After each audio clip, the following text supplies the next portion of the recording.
ওই কিরে মধু হইব মধু।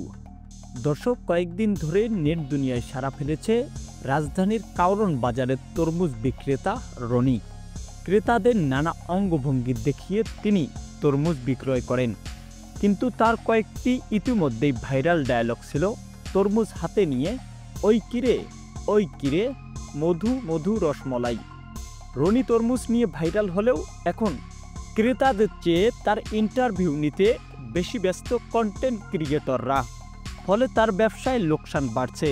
এমনই একটি বিষয় গতকাল রাতে প্রচারিত করেছে অভিনেতা শামীম হাসান সরকার। তার পোস্টে তিনি লিখেছে, তরমুজ বিক্রেতা ভাইরাল হওয়ার পর থেকে প্রায় 1.5 লক্ষ টাকার তরমুজ নষ্ট হয়ে যাচ্ছে, ফলে রনি এদিক থেকে লোকসানে ভুগছে।